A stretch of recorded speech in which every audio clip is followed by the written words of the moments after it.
hope so. It's just funny how we. Oh, she's having an IT issue. Okay. Okay, we'll go ahead and get started. It's 9 o'clock in the morning. We will call this meeting to order. We'll have the invocation and pledge of allegiance by Commissioner Zalek. I'll stand. Lord, we thank you for this wonderful morning that you've given us. We ask that your blessing and your abundance be upon the people of Marion County, and especially the children of Marion County this morning as we get ready to go back to school and provide school supplies and all the fantastic things that start with the beginning of our school year. Lord, we ask that the teachers and their families all be blessed, that you would watch over our people, fire and sheriff's office as they're out protecting our community, and also the veterans overseas that are continuing to protect this great country. We ask you to be with the minds of those that continue to inflict tragedy upon our country, and we ask that we get better at helping those with mental illness. Father, we love you. We thank you for your guidance, and we ask for that this morning. And we ask all these things in your Son, Christ's name. Amen. Amen. I pledge allegiance to the flag of the United States of America and to the republic for which it stands, one nation, under God, indivisible, with liberty and justice for all. Okay. If we could have roll call. Yes, sir. Chairman Stone, Vice Chairman Moore, Here. Commissioner Bryant, Commissioner Gold, here. Commissioner Zalek. Here. Okay, and we'll start with a few announcements. First of all, first announcement is I'm not Michelle Stone, so if you all didn't figure that one out. But we have, yeah, I'm pretty sure. But as a courtesy to everybody, please take your cell phones, either put them on silence or turn them off, and then put them away. Or as when Commissioner Bryant was chair, she used to say you'll have to pay $5. You know, Commissioner Stone just wants to enjoy joining your conversation, but please turn them off. So as a courtesy, turn them off. If you need to take a call, please step outside. When you want to address a commissioner, do so. In the first part, we have a portion where you can sign up to speak. In that first public comment, it has to be about something that's on the agenda. So state your agenda item and what you're here about. If you signed up, you get 5 minutes. If you didn't sign up, you get 2 minutes. At the end, we have where you can address us about anything. And if you want to know the reasons why, your First Amendment rights are why you have that ability to speak at public comment. And I would encourage everybody to read your Constitution, especially your First Amendment. But when you step to the podium, please state your name and address for the record. You must provide any documentation to the clerk, and it becomes part of the public record. And then keep your comments to 2 minutes. Those and then announcements of our workshops on August 6th at 9 a.m. will be which is today, is on here. Let me go past that. You're already here, so you know this one's here. August 14th at 1:30 p.m. is a commission workshop to discuss the I-75 and Northwest 49th Street Internet Change Project. August 20th at 9 a.m. is a commission meeting regularly scheduled for the first and third Tuesday of every month. At 1:50 of that same day, commission meeting for the continuation of the July 16th meeting of the Marion County Community Redevelopment Area Board. And on August 20th, there's a commission meeting also at 2 p.m. for the regularly scheduled third Tuesday of every month. Those are the announcements, and then we'll move into proclamations and presentations. So moved. Second. All in favor, say aye. Aye. And we'll start off with Back to School Drive with Amanda Tart and then Commissioner Bryant.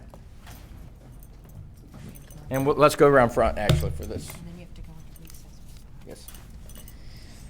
Dr. Meyer. Oh, and Dr. Meyer and Kevin Christian, of course, of the school board, too. Jen, you have the Golden Ruler Award? Come up.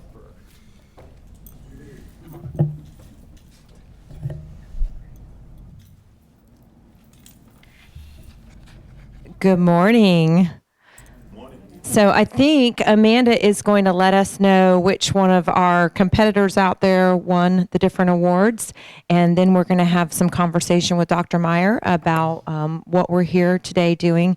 And then they're all going to love it. But Dr. Meyer, when we do hand the presentation over to you, I'd love to have all of your staff join us on stage because they are the cog in the wheel that makes this whole thing work, as we all know. So Amanda? Okay. Well, good morning, Commissioners. Amanda Tart, Human Resources Director. This morning, we'll be wrapping up our annual Back to School Supply Drive with some highlights from this year and presentation of some department awards. Then we'll turn it over to Dr. Meyer, who will have a few words to say and officially receive these supplies on behalf of the school board. First, I'd like to draw your attention to the screens, which will scroll through some pictures of items that we have collected this year. All of this is a result of county's efforts and generosity and commitment to give back to the community on behalf of our employees and various partners who helped and contributed. This year, every single county department participated in collecting a grand total of 12,622 items to give to students in need.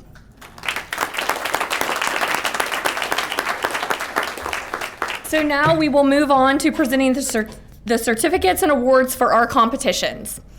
We had two internal competitions. The first was the fun Design a Bus contest among departments, and we've seen all the creative buses on display in the lobby as you walk in. 7 departments participated in this contest, and our commissioners and I believe the clerk participated this year in determining the winners in the following 3 categories. We had the most unique bus, the most realistic bus, and the funniest bus. So I'll hand these actually to you all so you can, when they come up. All right. All right. So first we have the most unique bus, which was created by our Growth Services Department. And Sam Martzoff is here to receive on behalf of the Growth Services Department.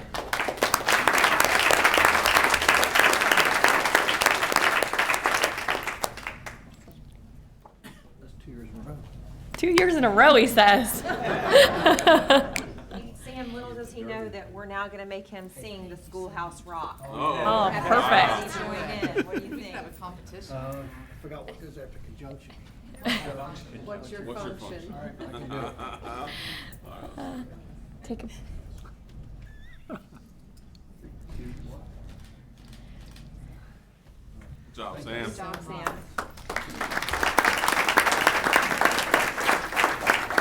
And our next winner is the most realistic bus, and that goes to Facilities Management, and Director Jared Goodspeed is here to accept on behalf of his department.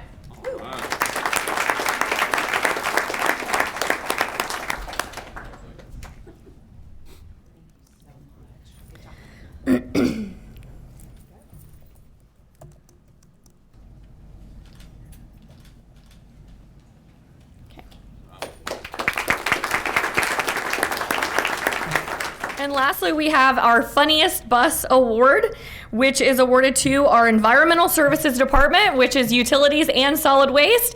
And the director, Jody Kirkman, is not able to be here today, but Bob Titterington is here, and he can accept on behalf of Environmental Services. Oscar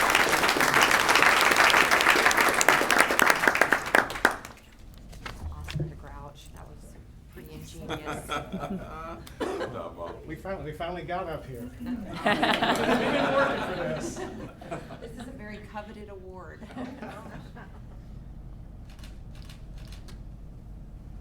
Okay. Jim. Did Jim make the cat? Yeah, Jim. The cat's very creative. So our second contest was the school supply drive itself. This year we assigned point values to items and scored departments accordingly. We have 2 awards to present in this very competitive contest.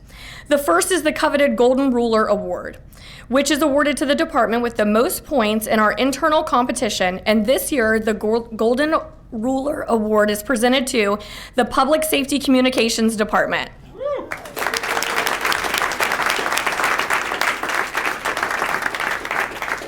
Commissioners, this is the third consecutive year that Public Safety Communications has won the Golden Ruler. So congratulations to Chief Damian and his team for a job well done.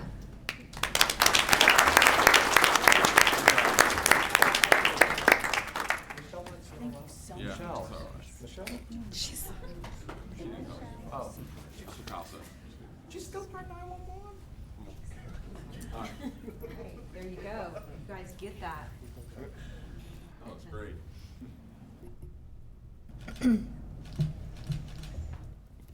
Good job. BSC. Well, absolutely, send you All one. right. And this brings us to our final award this morning, which is the highly sought after Division Champion Award. Amanda, Yes, before you go any further, I'm not going to rap. is there anybody, we want everyone to hear the rap that was done when you brought this competition on. You all saw the email. Jeannie left Angel in charge this time, so I think he will have to come do the rap. So you all missed it in one of our budget workshops, or was it? It was our last board meeting, Yeah, our yes. last board meeting. The two departments rapped. One of them pulled out a rap to bring the challenge on to the other one.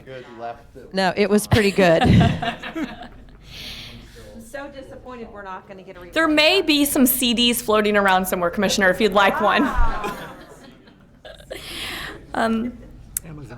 Okay, so this final award is the Division Champion Award, and I am so excited to announce that this year's Division Champion is administration, led by County Administrator Monier Boyonis.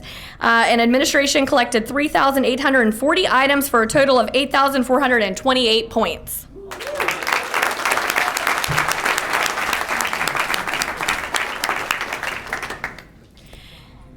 Did you threaten everybody? All the way from Lebanon, he did. Right. That's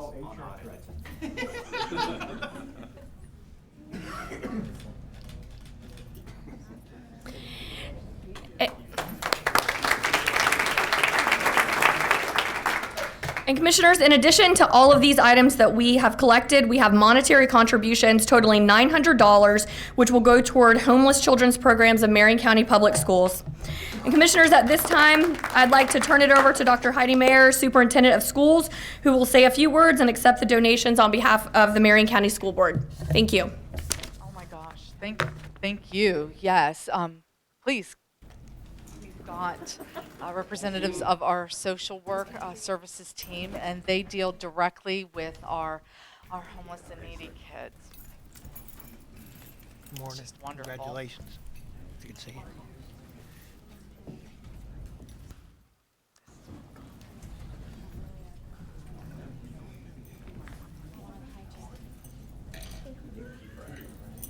Has to be a front Sure. row.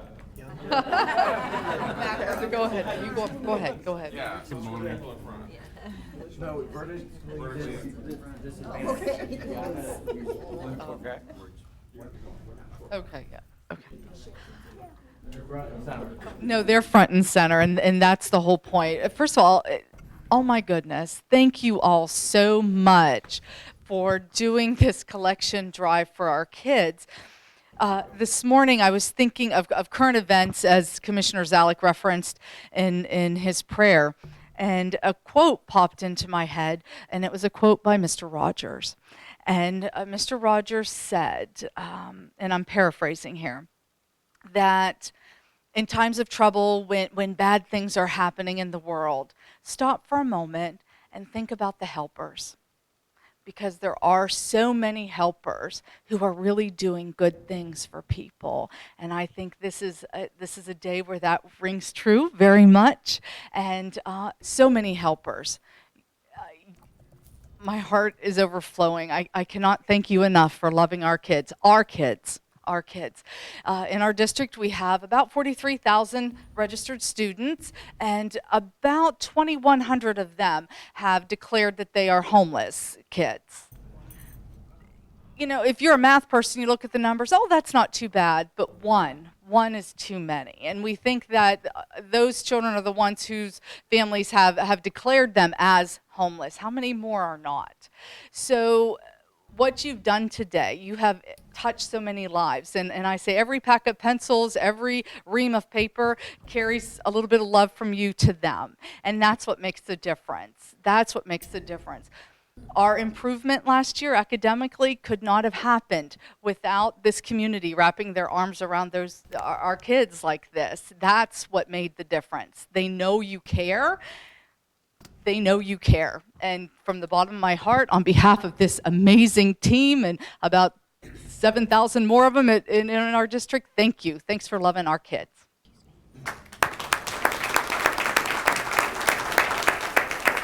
And thank you, Dr. Mayer, and thank you to your entire team for being here with us today.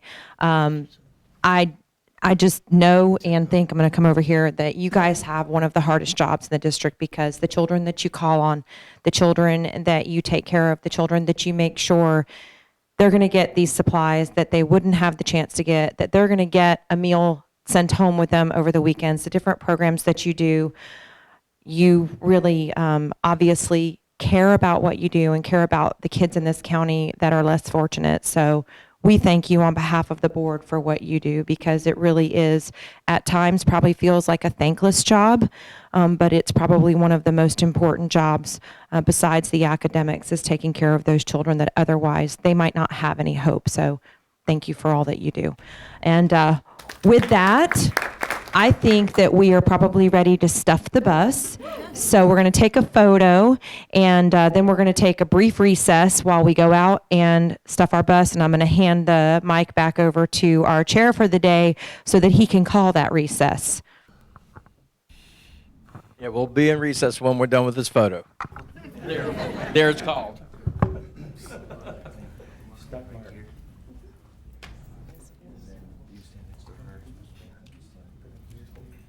Then just everyone get a little closer and step to the right. Everyone step to the right.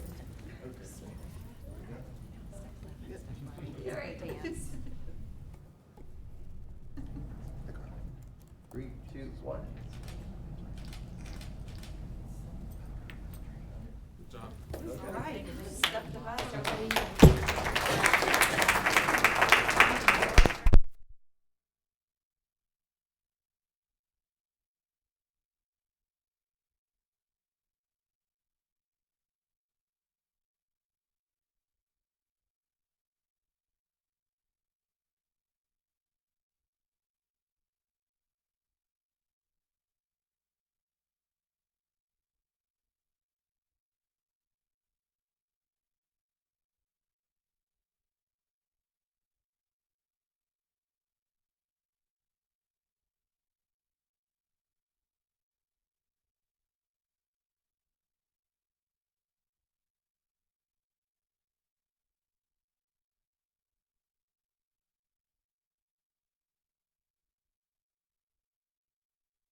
Let's make sure the clerk's ready.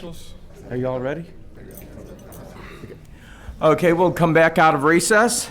We're back from back to school supply drive.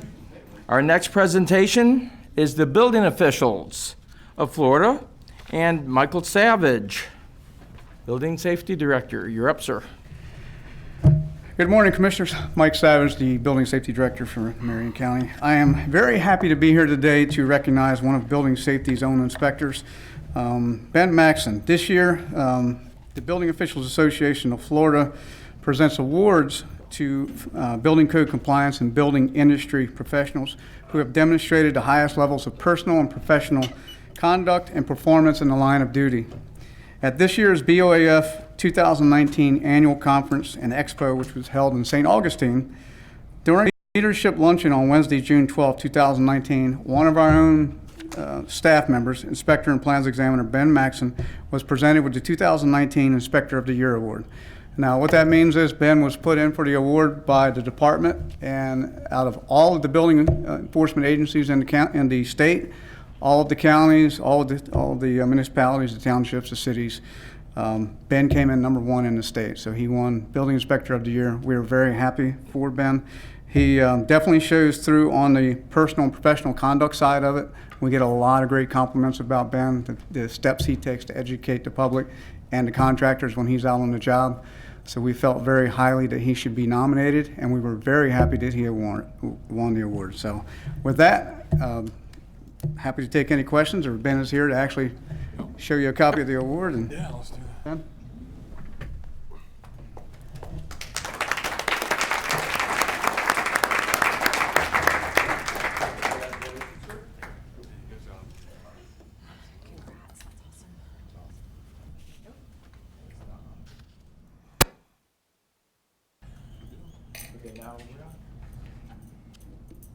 Put it up close to you. It's on. It's muted. That's not. There we are. Would you like to say a few words? Congratulations, sir. Thank you very much. I have to say that my job as a building inspector for Marion County has been the best job I've ever had. It's actually a calling, and I really enjoy the opportunity to work with such a great team, and thank you very much. Well, thank you. And on behalf of the board, we just can't say how excited we are for you to receive this award. We've made a lot of changes in the building department over the course of the last several years. And I know that the team over there has worked very, very hard. And so we couldn't be more proud of this accomplishment because we know it's a huge accomplishment for Marion County as well. So congratulations.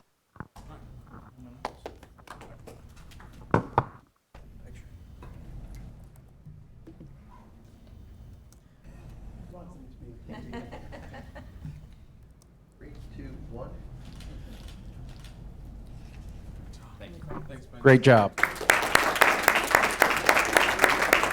Yes, and I believe this is Mark Landers. He gets to present an award. It's a great day to be in Marion County. Good morning, Commissioners. How we doing today?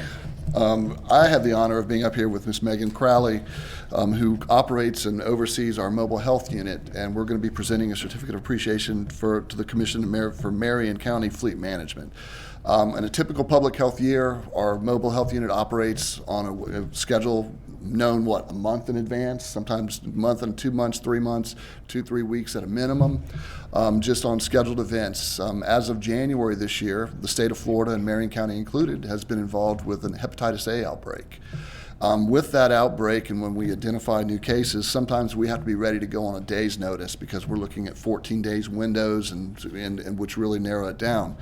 I can tell you that fleet management has made themselves available to drive our bus at the drop of a hat with this. And I know that I appreciate all the efforts they've done, as well as we owe a debt of gratitude to Fleet Management, as well as the residents in our community, for them being available and being able to allow the health department to respond so quickly, as we put out approximately, I think it's 6,000 shots in the community for Hep A protection. So I would like to present this certificate of appreciation today to the board and Fleet Management.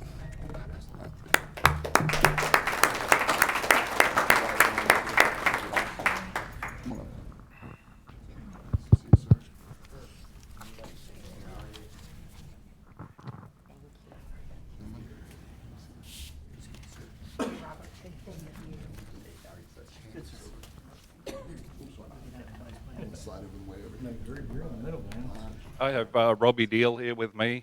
Robbie is the fleet tech who's made himself available to drive the bus after hours and weekends and during working hours. I appreciate his effort, and it's great to be a participant in this. We appreciate y'all. It's been amazing.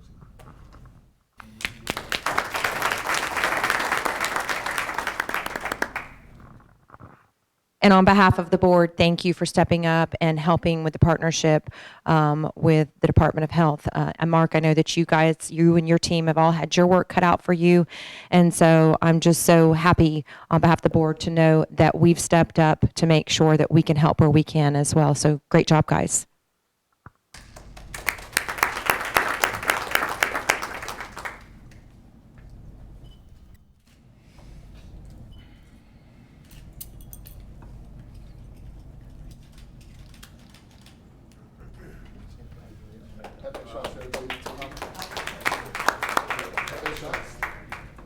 And Director Lander would like to invite everyone to the health department to get their Hep A shots to make sure that you have them. Come here to us. All right. Next board meeting.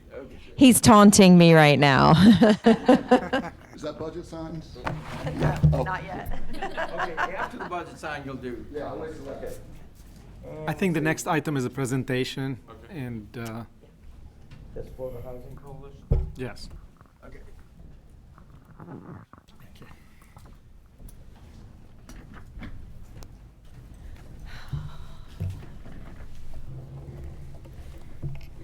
Good morning, Cheryl Martin, Community Services Director, and today I just want to introduce Amanda Rosado with Florida Housing Coalition. She's just going to update you on the transition to the continuum of care. Hey, good morning. Amanda Rosado with the Florida Housing Coalition, and some of you may remember me. I met with you all last year when we were hired to come in and do that study and assessment of the homeless assistance system. So that plan was released in, I think, October to the greater community, and we had several recommendations in there, and one of those was regarding the continuum of care lead agency. So in any community, the continuum of care is really the collective effort by homeless service providers and community members and stakeholders to help prevent and end homelessness in the community. And there's what they call a COC lead agency that's in charge of that effort. Currently, it's the Marion County Homeless Council, and in our report, we recommended two strategies. Because the Marion County Homeless Council is also a service provider, they served that dual role of being the lead agency and being a homeless service provider. And in best practices, really, it shouldn't be a dual role. The COC lead agency should really take that charge, and that should be their main focus. So we recommended either separating them being a service provider out from being a COC lead agency and help build capacity for the COC lead agency, or we recommended a joint city-county office on homelessness that would take over that ownership of becoming the COC lead agency. So the continuum of care members voted to go ahead and transition it to that joint city council office on homelessness. And what that means for the county is that you would become what's called the collaborative applicant. So you would be the one that HUD recognizes as that COC lead agency And the biggest responsibility that has in HUD's eyes is the application annually to receive those funds that HUD allocates into the community. So the Continuum of Care receives funding from HUD. They receive it from the state. And I believe the Homeless Council even receives some from the county, some ESG. So in the report and in the county taking over this effort, I've been hired to come back in and to help that transition occur. The COC has a lot of responsibilities. It can, there's contracts to be rerouted and amended and things like that. And also just the transition of figuring out a staffing plan and things like that. So you have in your agenda what was in the scope of work that was in the proposal I submitted. So really, right now, the COC is in the process of the NOFA. So they're in the process of submitting that HUD application. And what we didn't want to do was try to make the transition in the middle of that application period. So what we're going to do is I'm going to work with the current COC, the Homeless Council, work with DCF, where some of that state funding comes from, work with the county and work with the city so that we're all communicating and all understanding how the transition is going to occur. And the most important thing is just having consensus among the COC Board of Governance and among the county and the city understanding that agreement. So this is a big transition, and it is a big responsibility that the county is taking on, but one that we certainly felt during our assessment that the county was more than capable of taking on this role and working with the city. So there's just like a timeline. I'm going to go over quickly of what I'm doing. I'll be coming on site about twice a month to facilitate that communication, assist with the communication between the Homeless Council, HUD, DCF, Marion County, and City of Ocala. In more technical things, helping draft the MOU between the county and city of exactly what that's going to look like. So what are the responsibilities of the county going to be, and what are going to be the responsibilities of the city? So those are things that need to be really worked out. Also helping with policy and procedures, looking at the funding streams and developing a reasonable budget for the county to understand. I mean, there's currently already funding, so I wouldn't expect that there would be extra funding that the county or city would have to put in at this time. But it's certainly something that in the future may want to be considered to increase homelessness funding.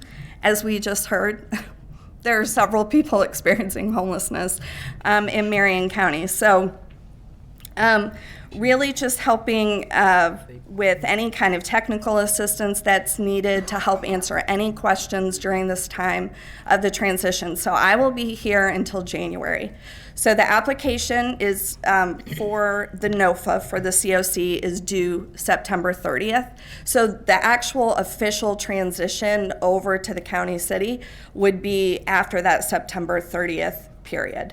And then I'll be here through January to ensure that everything gets up and running, that there is full understanding of how to operate the COC. And that is it for me. Any questions? Any questions? Well, thank you for your presentation this morning. Thank you. Okay, and that was our last presentation. That moves us on to public comments. We had no one sign up to speak. This is the portion of public comment where if it has to be directly related to item on the agenda. So I will open up to public comment. You have 2 minutes to speak, but you have to mention what item on the agenda it is. You have 2 minutes, and then, of course, state your name and address for the record. At the end of the meeting, we open up to general public comment on items that are not on the agenda, but this is the agenda-only portion of public comment. And, yes, sir, you're pointing at something? No, the iPad. Oh, you're trying to get Commissioner Bryant's attention, not mine. Sorry about that. Okay, but we'll go ahead, open it up to public comment. Anyone that would like to speak on an item on the agenda, please come forward. I don't see anyone moving, so, okay, we'll go into number 3, adopt the following minutes. So moved. Second. Have a motion and a second. All in favor say aye. Aye. Passes unanimously. Okay, number 4, constitutional officers. So moved. 4A, 4B. 4A and 4B, okay. Motion and a second. All in favor say aye. Aye. All opposed? Passes unanimously. Clerk? Good morning, Mr. Chairman. Item 5A is the adoption of the budget amendments resolutions listed on the agenda 1 through 20. So moved. All in favor say aye. Aye. Okay, passes unanimously. We don't have any public hearings this morning, so we're into consent. Does anyone, I'll start to my right, does anyone have anything they want to poll? Yeah, 7F1. Okay. That's it? Yep. Okay, 7F1. Okay, and, Rest of the balance. well, so you don't have anything to poll? Nope, Okay, I'm good. so- Okay, motion and a second. On the balance, all in favor say aye. Aye. Okay, 7F1. Commissioners, this is the agreement with the school board in regard to standby units. I just wanted to have a conversation, not really necessarily just about the football games, but also just about what we're going to do as standby. The previous kind of direction we've had, especially since we've had all the delay time with the hospitals, the trouble staffing, has been to try to outsource those issues, and we brought on a private sector partner to help us with that. You know, and my concern is, you know, just long term, you know, the wet coming online, other events coming into town, all those other things. I don't know that the standby business is what we want to be in as much as, quite frankly, being in the 911 business. So I think they're contradictory. We've had plenty of people that have told us that, you know, it can be a lag on our staff and overtime and having to staff these things. So I think at this point, it's a good time to have the conversation about how we're going to move forward. Okay. Well, I think that it's going to be hard for us to make those decisions at this time because we've got 4 more units that we're going to be bringing on. And on this request, I think what we have to remember is this is a request of the school board because at their football games, they do have a higher risk for injuries that could be more severe than a BLS unit can actually attend to. So, you know, for the safety of the student athletes, they have requested this. I think we certainly will end up having to have this conversation as we go down the road, but in this instance, I don't know if we're ready to have a full-fledged conversation until we finish hiring the people that we're hiring next year. And I also think that with what we're doing in staffing, there could be some opportunity for us in the future. And we'll have to have that conversation when we can actually take a look at the whole system. Sure. Commissioner Gold? And I have the same opinion as Commissioner Bryant on this one. And also, when we're looking at it, I believe Leopard's one of the companies that have been interested in it in the past. And I have full faith in them also, but when we start going into the ALS realm, that means that there's going to be a difference in the whole certificate of that they have to have, and it's going to be issues that will have to be dealt through the medical director. I think it'll be a little bit confusing right now if we started doing that and if they were transporting it in and working all this out. And I think we got the fire departments really coming along. I don't think we'll have the staffing issues because the chief has said that when we start to add the people on there, that the overtime that we're doing in these years or this year will probably start reducing, and that will give those an opportunity to work it. That's a negative impact on our budget. So, you know, it doesn't cost us to do anything, and we know the quality of care is there. So might be something we address in the future, but not right now. Okay. And when I just had my meetings, the 2 questions I asked was one about your concern about capacity, and I was assured that's not, with the changes that we're having in capacity, it's not going to be changed. And the other was, my concern was whether, because our budget's tight, you know, what's impact to our budget. And I was assured that will cover the expenses. So unless anyone from Fire Rescue wants to say any different, I'm in agreement with Commissioner Bryant. Well, I think there could be capacity issues. It's not that the private sector couldn't do this work, right? Even if we wanted to have it at an ALS But then, standpoint. No, not at this point with the way that our system is structured. Right. We would have to, we would have to have a COPCN to allow other companies to come in here and provide ALS service. Right. So at this point in time, there is no private sector company that we've signed any kind of an agreement with but you that could can. do that. And I think that this board has been steady on stating that we do not want to do that. And I understand that for transporting in 911, but that's not necessarily for standby but units. They would still have to transport, though. Right. If they're not going to transport, then it's kind But of. only from standby events. So if there was an event or an issue, and I mean, at the end of the day, too, I mean, I understand the school board's request. I played football for a long time, and yes, every once in a while, you can have an issue. But there has not been one that I've asked the fire department over and over again, has there been an issue where you've needed an ALS unit?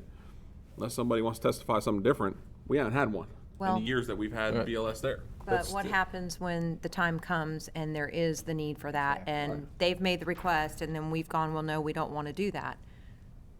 Right. I think that we're better to just go on the track that we're going on. Right. And also, in deference and respect of our school board has asked for that. They are duly elected, so I think we should work together with our school board. It's a good thought-out conversation, but right now, I think we're for my opinion, we're good with what we have. And I think it would keep down a lot of confusion for the transport. It will also provide opportunity for our folks to be out in the community, and Monier and I actually had a conversation about this yesterday. It also could provide us with a recruiting outlet to have our guys at these high school football games interacting with students, parents. I think it's also, it's a great place for us to be as well. I hope they actually set that up, because that's not ever been my experience, that that the guys on the ambulance go around and work the crowd or do any of that kind of stuff. I beg to differ. Livestock Pavilion. Oh, maybe. We had a standby ambulance in there. I said my experience. Well, Yeah, I was Bellevue just High walking School. up. They were talking with everybody that was walking by their ambulance, and there was kids, and they were showing off the ambulance to the kids. So, hope we do it like so that. I've seen differently. I've seen where our guys were doing a great job at livestock. Yeah, Commissioner, and I can assure you, I did have that conversation with Chief Moscow and Monier yesterday, because I thought that could be another important aspect of this for the county. Yeah. I'll make a motion, approve 7F1. Second. All in favor, say aye. Aye. All opposed? Passes unanimously. Okay, that moves us on to number 8, which is County Attorney. You have nothing? Mr. Chairman. Okay. Number 9, Mr. Number Monier. 9, I only have one item of an Empowering Marion update, but before we do that, I would like to get your 13A1. permission to bring up 13A1. Mark Williams, item 13A1. And I would like to introduce Mark as our new fleet director. And that's amazing. On the first day, he has An award? received an award. I think that sets a record, right? That's even better than Goodspeed. Mark? Well, it's a hard act to follow, but I'm very thankful to have been selected for the director position at Fleet Management. Looking forward to the opportunities that Fleet has and working with the board and all the departments. Welcome. Thank you. Any questions from the board? I would say welcome, but you've been here for a little while, but Right. welcome as the new director. Thank you very Exactly. The much. official capacity. Thank you. Thank you, Mark. Next is item 9A1, which Tracy Straub, County Engineer, will give us an update on Empowering Marion. Good morning, Commissioners. Tracy Straub, County Engineer. So the Empowering Marion for Success Plan, this was the administrative strategic plan that we put into play a few years ago. And the Office of the County Engineer has a pretty significant portion of that plan. Of course, I'd like to tell you it's one of the most important portions of that plan. But, OCE, we play a key role in the everyday lives of Marion County and our citizens. Maintaining that transportation infrastructure while striving to preserve the environment, it's a balance. It's a need, but it's a balance. That infrastructure, we have to have it, but we have to be mindful of our impact on our community as we're doing it. So As I was recently in front of you all in a pavement management workshop, and we touched on subdivision impacts, subdivision research, we talked about how our roads, we expect them to be safe. They have to be efficient, comfortable to drive and ride on. You should notice your ride to work. We have to provide convenient access to your homes, your business, wherever you want to be at that day. So our strategic plan initiatives focused on the operation and maintenance of the road network, and our accompanying items that impact the road network, whether that's your traffic systems or your stormwater systems. We also talk about our local streets, our capacity projects, and of course, pavement preservation is a big component of that.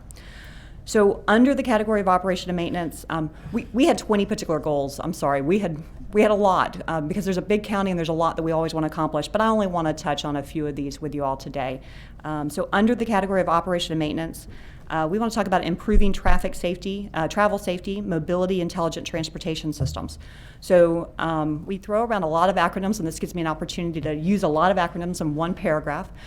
So you hear ITS, you guys go to FAC, you go to these conferences, you hear about ITS, Intelligent Transportation Systems, and you hear more about FDOT developing that along our highway network, Intelligent Transportation Systems.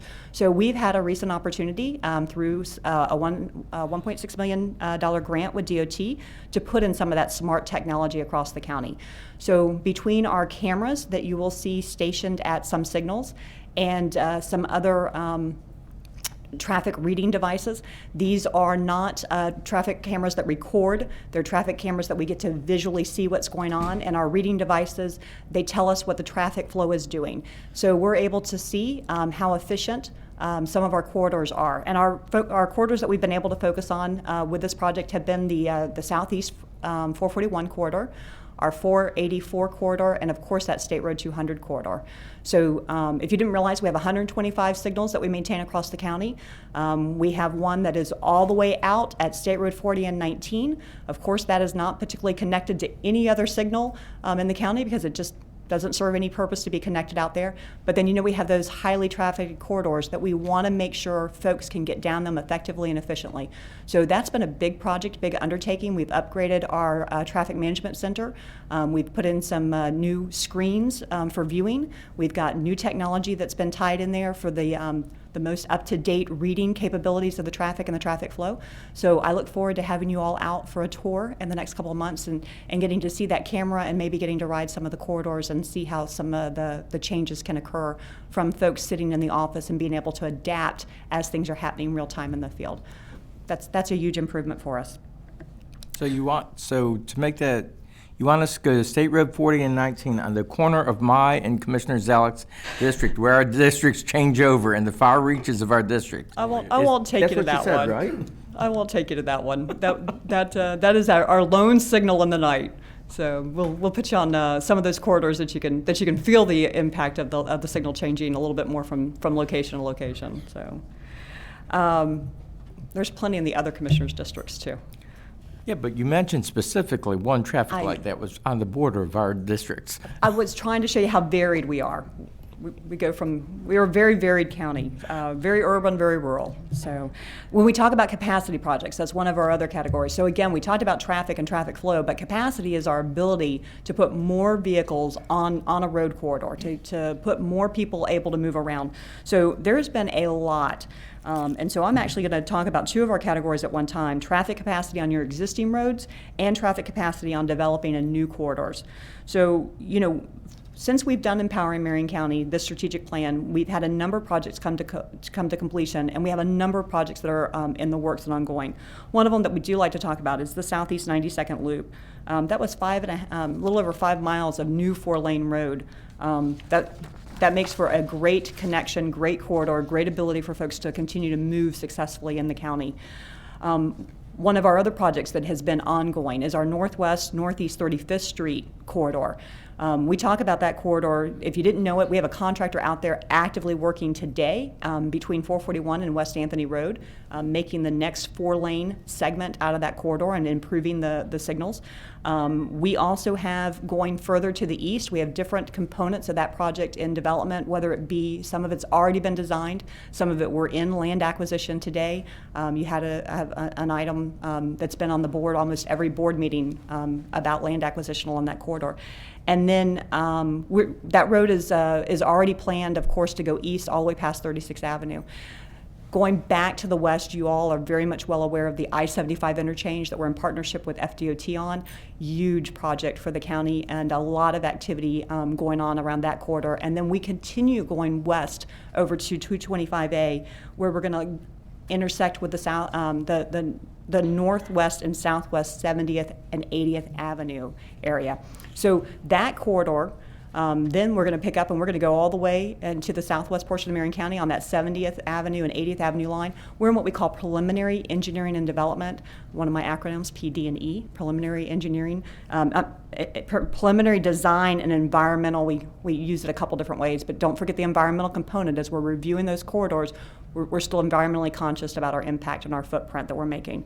So we're looking at widening that whole road from 2 lanes to 4 lanes. And again, that's an 11-mile stretch from north of 27 down into the Oto area as you approach State Road 200. So back in the southwest is the 49th Avenue corridor. We're going from south of 484 in the Marion Oaks area, and we're going to try to connect, running a parallel road, we're going to connect folks back in towards the Ocala region on a road parallel to I-75 with our 49th, 40th Avenue road network. So you're going to go from south of 484.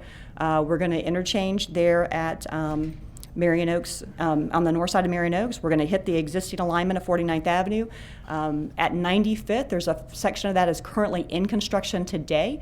Contractor's out there working. He's going to go to 80th. At 80th, we have that 80th to 60th. 66th Street is out to bid right now. We hope to have that on the agenda for award in September to get that stretch under construction. We're in negotiations right now with the landowners north of there to get us all the way up to the existing flyover at 43rd Street Road. We're in landowner negotiations south of 44, of course, with the piece of property that is getting known as the Florida Crossroads Commerce Park. Around that Florida Crossroads Commerce Park, we've got 484 improvements going on where we're widening a stretch of 484. We're working with DOT to make intersection improvements underneath I-75 at 484 and on up to 475A. So number of great capacity road projects that have been in the able to come to fruition and be worked on as we've identified them through the Empowering Plan. I don't want to leave out Silver Spring Shores. We are also working on right now a PD&E to make a connection for traffic relief out of the shores to the 92nd Loop. We call that the Emerald Road Extension. So we look forward to bringing that forward to an area that needs alternate routes to move around in the community. So those projects take me to the next category, which is the infrastructure funding side of it. These couldn't have happened to the extent that they're happening without the sales tax. So we would not have been able to accomplish them and more as we go through. You know, the voters approved the sales tax in 2016. You all know, in order for us to keep up our momentum, to keep up with the roads that we've been able to put on the books and the network that we continue to grow, we're still looking for that long-term funding mechanism. Gas tax isn't getting any bigger, but we really are grateful for the sales tax we've been given. So with that, I just touched on a handful out of the 20 initiatives. Do you have any questions? Any questions? No. No, Tracy, good job. You and your Yes. team do an excellent job. And I think we all know how important that penny sales tax is. And as you said, there are so many projects that we would not be able to do without that. So thank you for being good stewards of that and making sure that the projects in our community that need to be done are happening. Thank y'all for your support and letting us get them done. So we look forward to it. Thank you, Tracy. That's all what I have. That's all you have, sir. Okay. Yeah.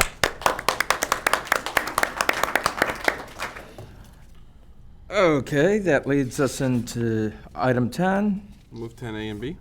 So, second. All in favor, say aye. Aye. All opposed? Okay, 10C, Pine Run MSU. Yes, sir. Good morning. Pine Run Municipal Service Taxing Unit, the Sherry Branham received the appropriate votes. So moved. Second.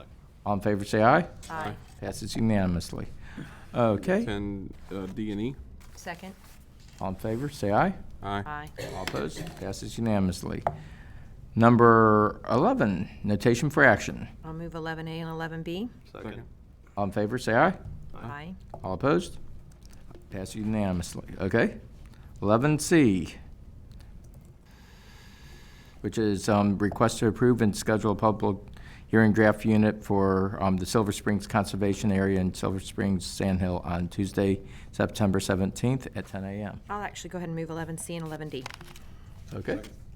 All in favor, say aye. Aye. All opposed? Okay.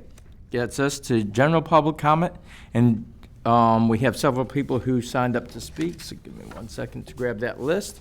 For those who signed up to speak, you have 5 minutes to come up and state, start off by saying your name and address for the record, and then you have 5 minutes to talk about your item. Then after that, we will open up to anyone else who would like to speak. Who did not sign up to speak, you'll have 2 minutes. But first person on the list that did sign up to speak is Doug Cowan.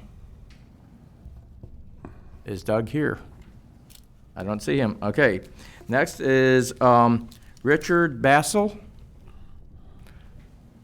If you'll come forward, state your name and address for the record, and you have 5 minutes.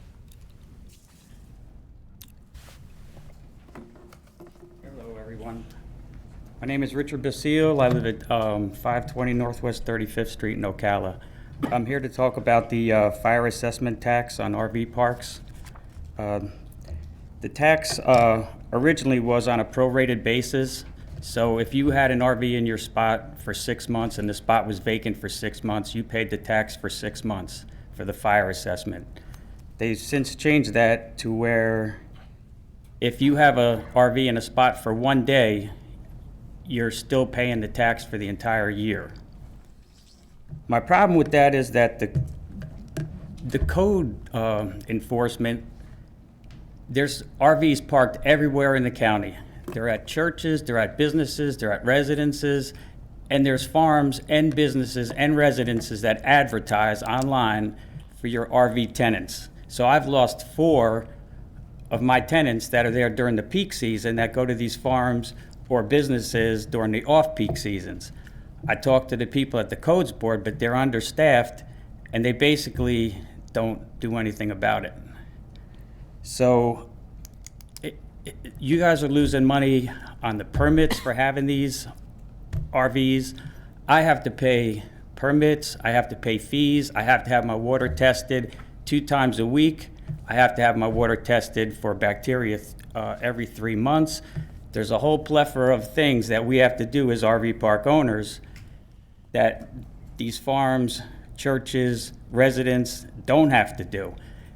And they're supposed to be self-contained by the county's code board rules, but they're not being self-contained, and they're dumping their septics into the existing septic tanks at these different facilities where they're staying at, overloading the systems. They also have long extension cords, not what they need and not what I would allow in my park or other park owners would allow. They have long extension cords. It builds up resistance, they have heat, and they're the ones susceptible to the fires, not ours. I lost 2 people, both of them, last year had their RVs burned down for that exact reason. And they were on Pine Church Road. A place there took them in, you know? So these people actually go around to your RV parks or online and advertise for your people. They leave, and, you know, so this tax is a burden on us if it's only 1 day and we have to pay for the whole year, because we're only getting the people in that February, January month. You know, you have the, I think it's Horses in the Sun, or, you know, you have Hits. hits, yeah. So you have that, and when that happens, everybody's full. You know, the RVs are full, but when it's over, those farms and other places that rented spots to them, which they're not even supposed to charge rent onto that, but they do.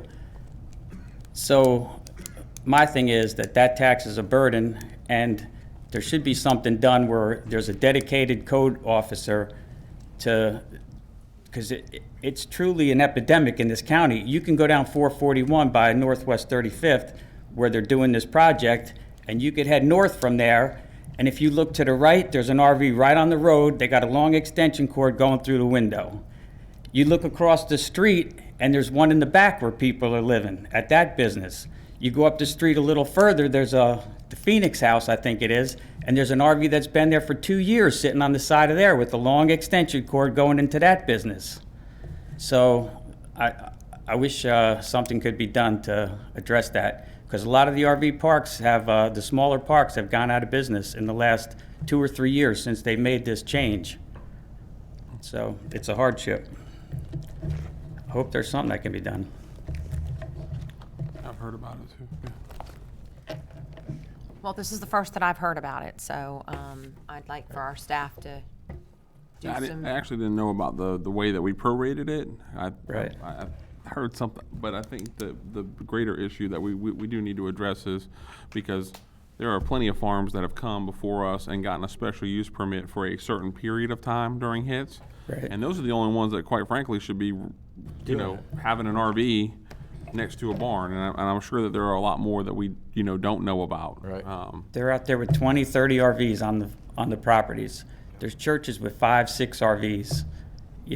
There's residences, like I said. They all should be paying. There's one off of 318 in Citra, and they've actually, it's a residential property, and they've actually put slabs up right down the block, and they have RVs parked in the slabs, and they rent them out. And it's the same one existing septic tank. Can you send us? Can you see addresses? Sam? Yeah, right here? Sam. Raise your hand. Sam Martzoff, I've Yeah. spoke to Sam in the past about it, right, Sam? What does he? Anyway, will you just make sure that Sam has a list of all of whatever you have, and we'll go check it out. In some of the cases, the code board said, I gave them the exact addresses, I gave them pictures, I went down there, and they said, well, we can't find them, or we can't access the property. They won't let us access the property to get on, and, there's a plethora of excuses, But in the meantime, it's an environmental issue, it's a safety issue with these, they're using the wrong cords to plug in. Mm-hmm. There's a whole list of items that need to be addressed. Well, I'm sure Sam, if you can get with him, and then we will look into it and hopefully get some resolution for you, sir. All right, that'd be great. Thanks a lot. Okay? Can we have our attorney look into how it's being applied? Yes. And why the assessment is being applied differently now than it has been in the past? Because that doesn't make sense. Why is somebody paying For 1 day, for they pay for you. 1 day instead of the amount of time they're there? I think we discussed this in the past, but. I mean, we have a consultant that gives us recommendations on these things. Oh, yeah, you know how good that is. This is an example of, you have that capacity, so 1 day would be the extreme, but some other people might have an RV there for 300 days.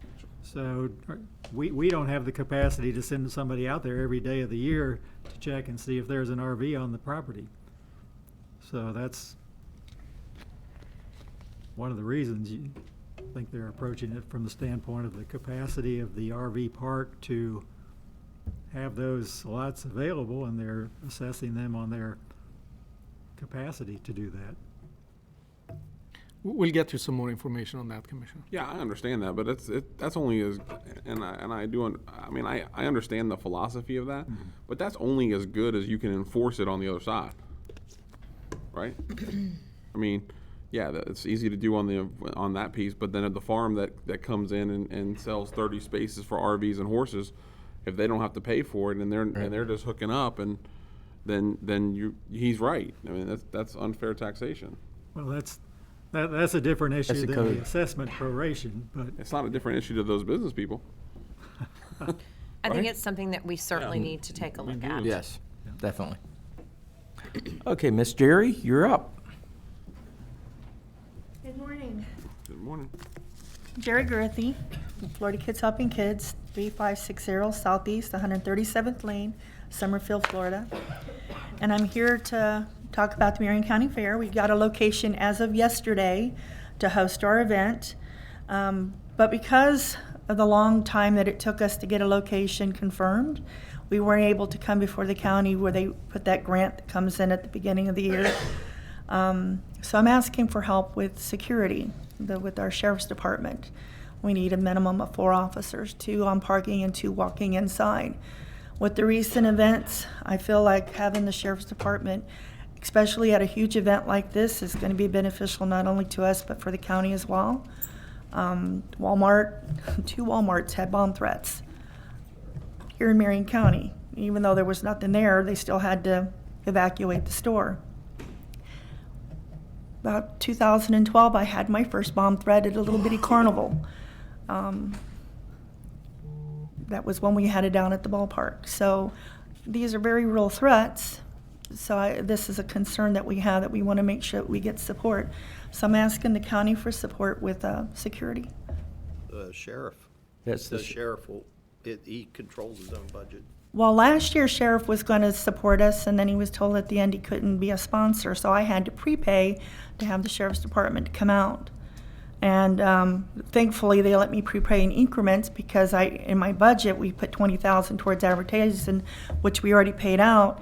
And we were told that the sheriff was going to sponsor us, and at the last minute he said he couldn't sponsor us. So made it very hard on us. We prepaid in 3-day increments so that we could have our sheriff's department out for our permit. Have you talked to the sheriff's department? I know you just said you got it yesterday, but I just got it yesterday, so we haven't weren't had a even- chance to reach out to them. No, yet. I haven't had a chance, but, timing is very critical here, so, and I know that you've got budgets that you have to work on too, and I'm not expecting an answer today. I just needed to put this out here so that you can research and see if there's a way you can help us. Last year, the sheriff's department asked us if we reached out to our community for help, and yes, I did. We got hit with everything you can imagine, including less than 24-hour notice that we weren't having lights from our sponsor Sunbelt because of the hurricane. So we had a lot of issues that we had to deal with last year that we were managed to meet and overcome, but I don't want to have last-minute issues. I'd like to come and say, hey, we have this problem, we need help now. Commissioner Bryant? Well, I mean, Jerry, as much as I'm sure everyone sitting up here would love to say, yes, we can do this, you have to understand we can't. Because if we open up that door for you without you going through the proper channels, like going through the TDC and making that funding request, that's the appropriate place to do that. But coming before the board and asking the board to support an outside independent event, it would open us up to having everyone else in the community come before the board and ask for the same thing. And there are a lot of great organizations out there doing a lot of great work within our community, and unfortunately, that's not how this board should be using the tax dollars. That's right. We do have a process set up, and you can make application through the TDC and go through the process, and we just have to we got to treat everybody equal to have a fair and level playing field. Now, the one thing I would recommend, since this is put out live, maybe there's a business in this community that may see this and may feel led to help out with this and sponsor you. That would be awesome if they would. But as far as ours, we have to follow the same process and treat everybody exactly the same. Because we can't say, okay, because we're friends with Miss Jerry, we'll do it, but we don't know you, Joe Blow, so we won't do yours. We can't do that. We got to treat everybody fair and equal, so. So I have a couple questions. Yes, sir. Mr. Clerk, is there a reason that the sheriff can't sponsor the event? I don't know statutorily or what it is. I really don't know, Commissioner. Can you just have Michael email us on that? You want me to contact him? No, Michael, if he could just tell us if there's an issue from a Be sponsorship. John or Jennifer. Yeah, on that. I mean, anybody could just, if they could John, just are you- research that and make sure we understand if it can be aware of any supported or not. restriction? Thank you, Mr. Clerk. And then Jerry, so is there a reason that, I think you guys are pretty much having the fair every year. Is there a reason you missed the TDC deadline?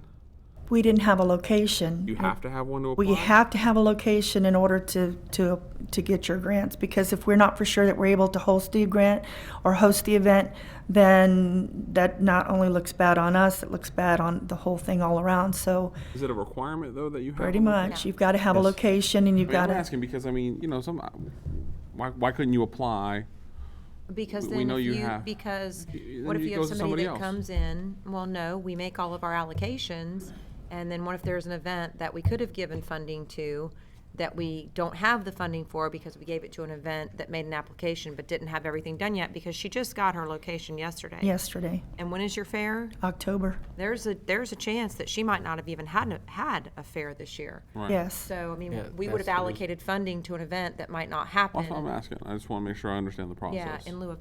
Jerry, do you know what the total dollar amount is that you need in order to provide the security that you want to provide? 4,000. Okay, so I'm asking you this question, so again, if there's somebody watching that decides they'd like to come alongside and become a sponsor for you, you're in need of $4,000 to provide the security that you need for the event. Yes. So, Thank you. And just Florida Kids Helping Kids. If you go give your information, Florida Kids Helping Kids, so anyone watching, please reach out to Miss Jerry. Thank you so much. okay. Jerry, do you want to let people know how they can get a hold yes. of you? Oh, yes. Our email is floridahk@gmail.com. We have a Facebook page, a website. The website is www.Marion County Fair FL. Don't forget the FL because there's Marion County in Ohio and Indiana. .com. And our phone number is 352-347-0883. And did you get that, or do I need to repeat it? Okay. And reach out. And again, the fair is when? The last week of October, which I think is the 25th through November 3rd. And where? It's going to be at Francis Marion Military Academy, right off Baseline where we had it before. Can you say that address? Do you know the address? Oh gosh, I used to know it. It's on Baseline. It's on Baseline. It's not too far Won't from be the able to dump. miss it. 8300 block. Okay, So thank you very much. thank you. Okay. And Jay Silvestro, you signed up to speak? Is Jay here? I don't think he's gonna, Oh. he is here. Oh, no. he's Oh, that's not Jay, just different gentlemen stood up. Okay, Jay Silvestro, one more time. If not, we'll go ahead and open up to the rest of the public. You'll have 2 minutes to speak. If you'll come forward, state your name and address for the record. Anyone from the public? Oh, Mr. Roger Nechtel. Come on down. Should be able to give his name and address. He's got some pep in his step this morning. We might actually memorize your address with how many times you came to see us. Good morning. Good morning, sir. Roger Nechtel, 12727 Southeast 97th Terrace Road in beautiful Summerfield, Florida. I'm really pleased to see the amount of road repairs and new roads that we're building. Thank you very much. God bless you. And I also have a ticket here from the Trump campaign that he had to cancel in the villages, whatever that's worth. The shootings that happened in the 2 different states are really a mess. And there's going to be people that are going to really put that out of perspective, I maybe have the wacko perspective, but, there's 300 and almost 40 million of us, and 2 insane people affect this whole country. And no new rules are going to change that, except parents have to be more aware and doctors have to be more aware. Everybody's afraid to say anything. Even the doctor. This child is going to the doctor all the time. The doctor, if that doctor turns that person in, could lose his license. We have to change things around because there are people that are a little bit on the edge of causing trouble, and there's so few of them. If we only could find them and help them before anything happens. But there's been, even the previous president didn't want too many people being abused in schools. They have some of their records, their records of stealing and hurting, and other people were sort of erased from the public. I mean, that's no good. We really have to stay on top of what's going on. And I feel blessed that, I married a woman that was tough. The kids hated us, but they're all alive, and they haven't killed anybody. God bless them, and God bless you guys. Thank you, sir. Okay. And I see Miss Henry Munoz, who lives in Marion Oaks.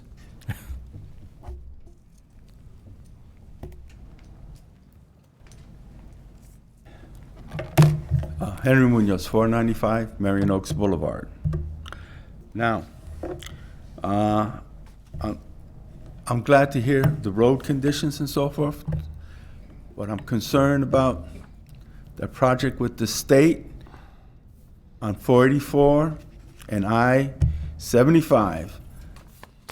If the 49th extension going north from 484 and even going in towards Marion Oaks isn't done, completed, serviceable, by the time that thing happens down at the I-75, we're going to have a big traffic jam down there. We have one anyway going on. That's why you're doing the extension. So we got to make sure that that gets done, to alleviate the flow coming out. And I still think a cloverleaf over that crossing would be very, very serviceable and very fast, and probably much more better than just expanding that road. Thank you. Thanks, sir. Is there anyone else in the public that would like to speak? Mr. Munoz, at least you're consistent. Exactly. Okay. Seeing no one else in the public, we'll bring it back to the board, and we'll start with Commissioner Gold for public or commissioner comment. Sure. I hosted a class for the school resource officers last week and went over, it was a class that had anything from our community issues, which Cheryl Martin, thank you for helping me come in and helping me set up with speakers for that. It was a very successful class. It was all the school resource officers from the city and the county that came to it. We went through anything from homelessness to the opioid problem, even had some training come in and had them work with Narcan and some things like that, and ended it off with some tactical and negotiations training for 2 days. And just want to say I feel very comfortable with our school resource officers. I just finished my last kid in public schools, but for those who have children, I would feel very safe. We've got a lot of really good officers and deputies out there, and they care and really put a lot into this class. And that's all I have. Commissioner Bryant. Sure. Go ahead and go to Commissioner Zalek. Okay, Commissioner Zalek. I'm good. Back to Commissioner Except for the Bryant. fact the blue team's going to win. All I know is blue team's going to win. I think it's Team Green. I don't think so, but I don't think you got a shot. I think I got a shoulder injury, so Purple better not count on that 200 score. Yeah. My shoulder hurts, huh? But my wife found my bowling ball, so we're good to go. Okay. She found your what? The bowling ball. Oh, I thought you said something different. No. So, Commissioners, you all know that I've been appointed to the Northern Turnpike Connector Task Force. And for the public who may be viewing today, we've had some questions come up over the last few days as to why Marion County would ask to have a representative on that task force. And quite frankly, the biggest reason that we asked to have a representative on both the task forces is if we were going to be considered in any way, we wanted to make sure that Marion County had a seat at the table. That's all there is to it. There is nothing else to it. We just want to make sure that we're staying informed of anything that could affect Marion County. Also, Commissioners, I will be traveling for the first meeting of that task force on August the 27th and would like permission from this board to do so, to represent Marion County. Of course. I'll move for consideration. Second. All in favor of moving for consideration? Aye. Aye. Okay, any opposed? Okay, passes unanimously. No. And now we have to open up for public comment, and this is only on speaking on Commissioner Bryant's motion or bringing this walk-on item of her travel. I'll actually be going down on the 26th. The meeting starts at 8 in the morning and it runs until 5:30 in the afternoon. Okay. Anyone from the public want to speak on that? If not, I'll bring it back to the board. I'll entertain a Move for motion. approval for Commissioner Bryant's travel. Second. And for the rest of the time that this committee is in place. Thank you. All in favor, say aye. Aye. Aye. It passes unanimously. One other thing, Mr. Chair, if it is okay with you, I would really like to see our board take a moment of silence in remembrance of all the victims of the 2 shootings over the weekend.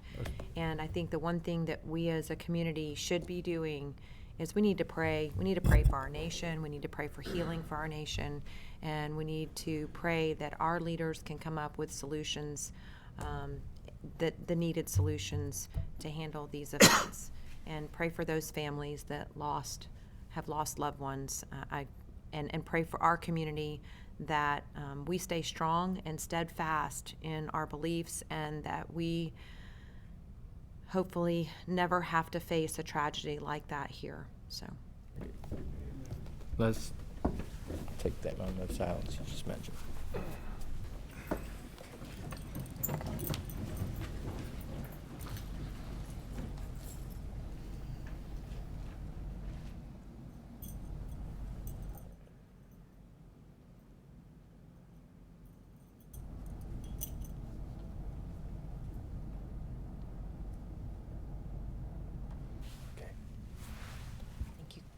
You're welcome, Commissioner Bryant. Any other comments?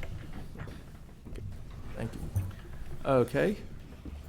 And thank you, everybody who prayed while we had that moment of silence. Just for this board, the Value Adjustment Board, we convened again. Commissioner Gold didn't show up, so I became the chair again. So I think this has been every year that I've been out of the commission, I've made chair of the Value Adjustment Board. But we had our organizational meeting.